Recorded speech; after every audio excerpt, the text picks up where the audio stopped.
Bonjour, c'est Stéphanie.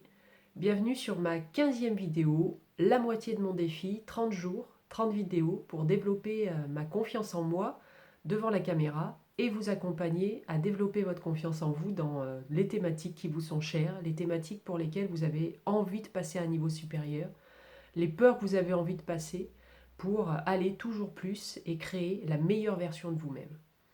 Tout cela nécessite plein d'apprentissage. Euh, Depuis le début de cette série vidéo, vous avez appris un certain nombre de choses, ou en tout cas appris à connaître ces choses-là. Après, le mieux, c'est de les expérimenter. Sur le pouvoir de l'identité, qu'est-ce que vous mettez derrière je suis, le pouvoir des croyances, quelles sont celles qui vous portent et puis celles qui vous pèsent et qui vous empêchent de vous avancer, la puissance de la motivation, la puissance de se connaître, en fait, pour mieux agir au quotidien et mieux agir vers notre futur. En coaching, on dit qu'on agit sur le présent pour créer le futur que la personne a en elle, qu'elle veut atteindre. C'est tout un processus d'apprentissage, tout comme j'apprends depuis 15 vidéos à améliorer, j'espère en tout cas, la manière dont je parle, la manière dont je me porte, la manière dont je regarde la caméra, peut-être mon débit de voix, la manière de me tenir, la manière de m'exprimer avec ou sans les mains.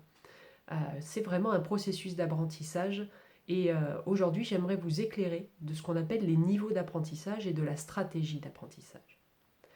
Pour vous donner un exemple, je vais prendre celui de la conduite automobile. Quand on a 7-8 ans, on dit qu'on est, en termes d'apprentissage, inconsciemment incompétent.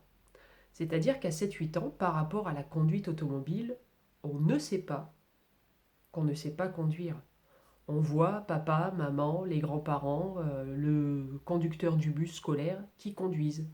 Mais on ne se pose pas la question de ce qu'il faut pour conduire. C'est comme ça, on est conduit quelque part. Donc on ne sait pas qu'on ne sait pas conduire. Quand on commence à se poser les questions sur j'aimerais bien conduire, mais comment ça se passe, on est en phase de découverte. Et du coup, quand on découvre, on devient consciemment incompétent. C'est-à-dire qu'à 12, 13, 14 ans, je sais que je ne sais pas conduire. Je découvre cela. Après, à partir de 15 ans maintenant, pour la théorie et puis 16 ans pour la pratique avec la conduite accompagnée, on va apprendre, on va accumuler des compétences théoriques, des compétences pratiques, on va faire des erreurs, on va apprendre de ces erreurs, etc., dans un cercle vertueux pour pratiquer la conduite et s'améliorer pour obtenir le permis.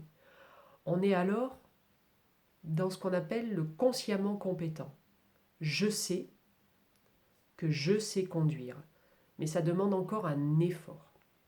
Ça demande une pratique, ça demande une attention, c'est-à-dire que vous êtes encore à 16 ans, même 18 ans, à vous poser la question de comment je dois mettre le pied, de comment je dois passer la vitesse, de quelle distance de sécurité je dois garder, de adapter ma vitesse par rapport à ce que je vois en face. Tout est un effort, même si je sais faire, je sais, il faut que je me pose consciemment vraiment les réflexions et les problématiques pour y répondre avec le moins de temps possible au fur et à mesure. Ensuite, on passe au fur et à mesure des années de la conduite et au fur et à mesure des expériences que l'on vit en conduite, en ville, en montagne, sur la neige, sous la pluie, etc., on commence à passer au niveau de maîtrise. Et là, c'est comme si je ne savais plus que je sais, mais je fais. C'est ce qu'on dit souvent en voiture quand vous conduisez et que vous dites « Ah, mais je suis déjà arrivé ». En fait, vous étiez en processus d'auto-hypnose, c'est-à-dire que vous savez tellement conduire que vous pouvez penser à autre chose et vous faites votre trajet quand même. Vous êtes en maîtrise. C'est une habitude, c'est un savoir-faire qui est intégré. Donc, vous ne savez plus, mais vous faites. Et là, vous arrivez à être donc inconsciemment compétent. Je ne sais plus que je sais. Le niveau supérieur pour la conduite, par exemple, ce que j'ai fait il y a quelques semaines maintenant, enfin, avec le confinement, on perd la notion du temps, mais du coup, quelques semaines, ça fait finalement 2 mois et demi, 3 mois, j'ai voulu transmettre et passer à un niveau supérieur. Et en fait, j'ai appris l'éco-conduite pour pouvoir transmettre les notions d'éco-conduite. Alors moi, dans le cadre du travail, je suis formatrice en éco-conduite. J'ai la capacité à l'être et je peux transmettre. Ce qui me permet d'être consciemment compétent. Je sais que je sais. Et là, je peux rentrer dans la pédagogie. Donc cette dernière étape des niveaux d'apprentissage, le consciemment compétent et la transmission, on ne le fait pas tous. Là, je vous donne l'exemple de la conduite. Pour moi, je rentre dans la phase pédagogique, mais il y a plein de choses où on s'arrête au fait de savoir faire et faire. Ou même de ne plus savoir faire, mais faire. Voilà, vous conduisez, vous savez plus que vous conduisez, vous savez même plus si on vous demandait vraiment comment vous embrayez, débrayez, à quel moment, etc.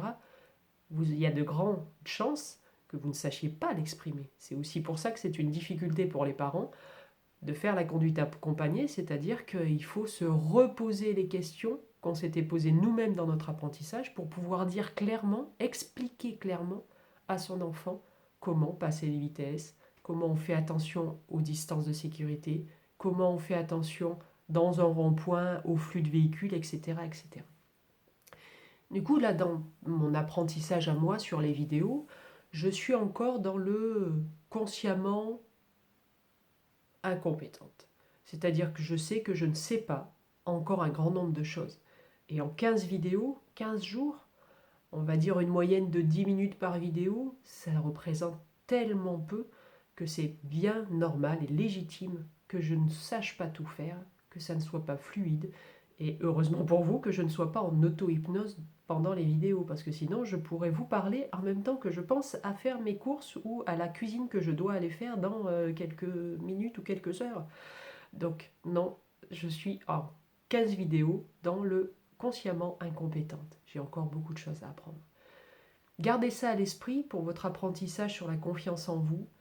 C'est pas en 15 minutes, c'est pas en un mois, c'est pas en 2 mois que votre confiance en vous va être au niveau que vous souhaitez.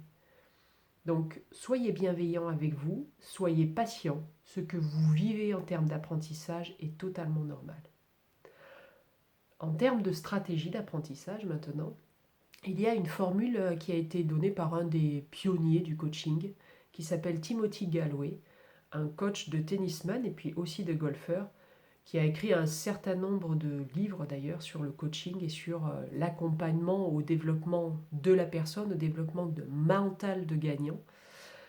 Et cette formule qu'il a créée, c'est la performance, c'est le potentiel, notre potentiel, moins les interférences.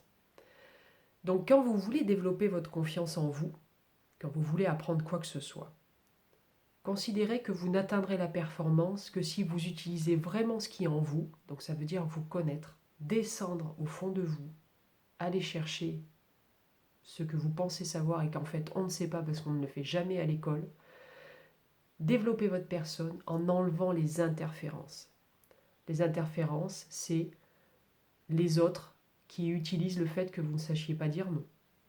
C'est les contraintes que notre employeur nous impose en termes d'horaire de travail à respecter.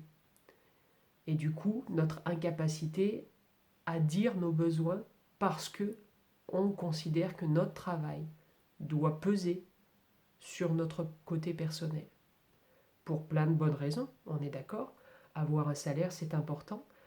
Mais ça n'empêche pas qu'il faut aussi savoir dire, qu'on soit salarié ou agent de la fonction publique, savoir dire à quoi je dis oui et à quoi je dis non, savoir trouver son rythme de travail pour être en adéquation avec le rythme personnel.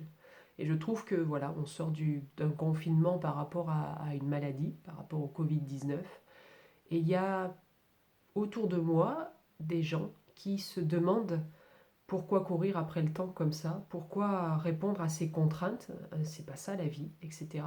Il y a des choses qui bougent et en fait il faut vraiment se rendre compte qu'on sera performant que si on enlève nos interférences.